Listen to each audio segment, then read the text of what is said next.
청취자 여러분을 위해 전달받은 자료들, 그 핵심을 깊이 파고 들어보는 시간입니다.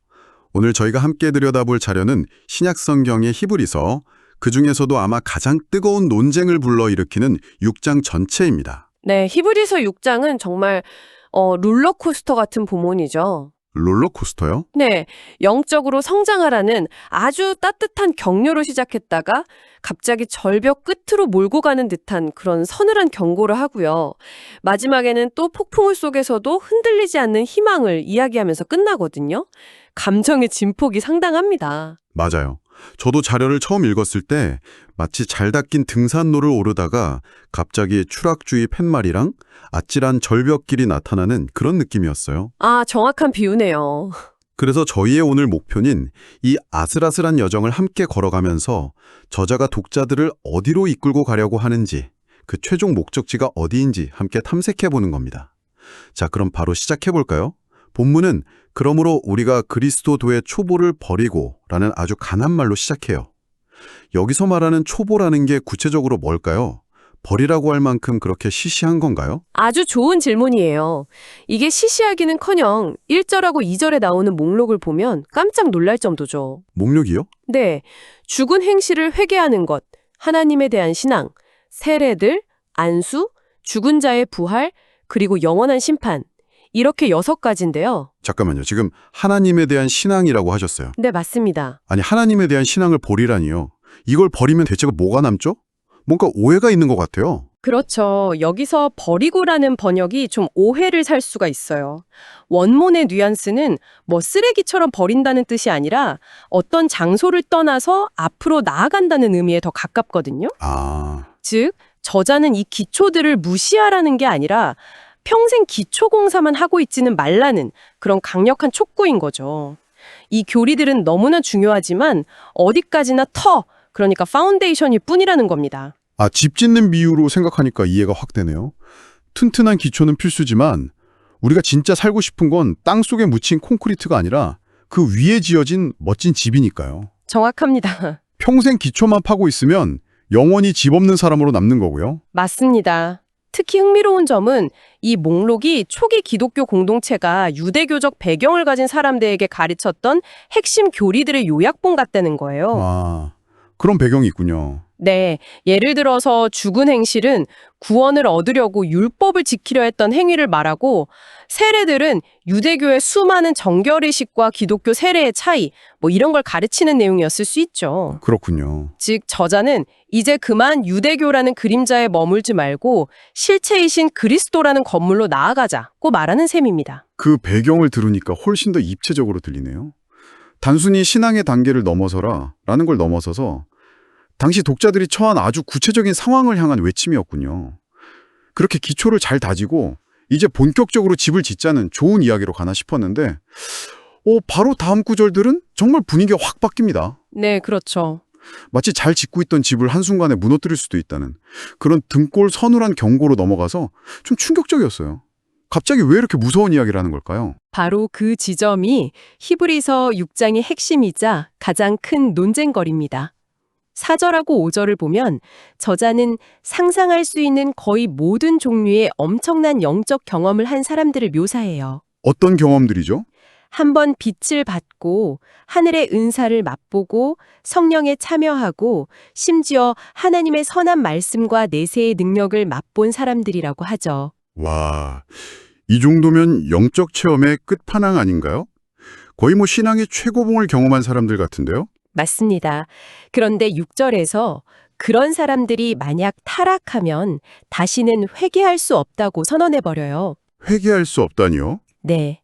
이 구절 때문에 역사적으로 수많은 사람들이 신앙의 고민에 빠졌죠. 내가 한번 실수하면 영원히 끝나는 건가 하는 그런 두려움이요. 저도 그 부분이 가장 궁금했어요. 타락이라는 게 정확히 뭘 의미하는 걸까요?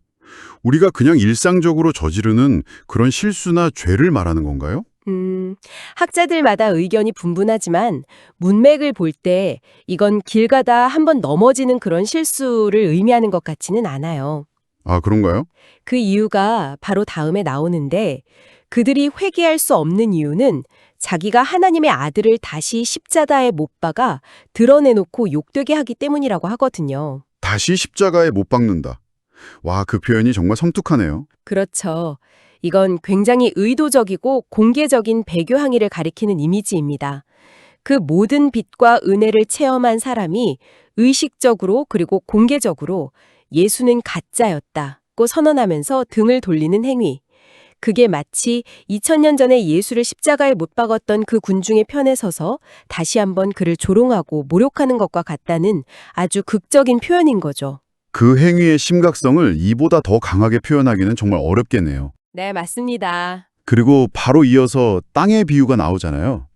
똑같이 비를 맞았는데 한쪽 땅은 좋은 채소를 내서 복을 받고 다른 쪽 땅은 가시랑 엉겅퀴만 내서 결국 불태워진다는 비유요. 네, 그 비유가 나오죠. 이 비유가 앞선 경고를 더 현실적으로 와닿게 하는 것 같아요. 맞아요. 이 비유는 아주 중요한 점을 시사하는데요. 결과는 그 땅이 받은 비의 양이 아니라 그 비에 어떻게 반응했느냐에 달려 있다는 겁니다. 아, 반응이요. 네. 똑같은 은혜, 즉 빛과 성령과 말씀을 경험하고도 어떤 사람은 열매를 맺지만 어떤 사람은 가시덤불 같은 배신으로 반응할 수 있다는 거죠. 그리고 그 결과는 명확히 갈린다고 경고하는 겁니다. 와, 그렇게 얼음장 같은 경고를 하고 나서 갑자기 구절에서 저자의 목소리가 확 바뀌는 게 또 한 번의 반전이었어요. 그렇죠. 사랑하는 자들아, 우리가 이렇게 말하지만 너희에게는 이보다 더 좋은 것, 곧 구원에 속한 것이 있음을 확신하노라.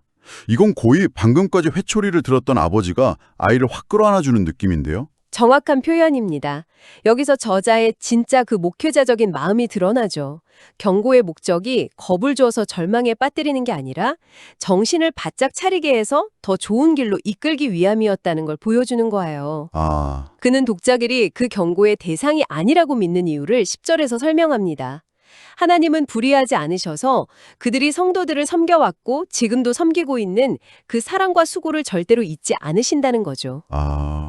그러니까 그들의 행동이 그들의 믿음이 진짜라는 증거가 된다는 거군요. 가시와 엉겅퀴가 아니라 사랑과 섬김이라는 좋은 열매를 맺고 있으니 너희는 저주받을 땅이 아니라고 안심시켜주는 거네요. 바로 그겁니다.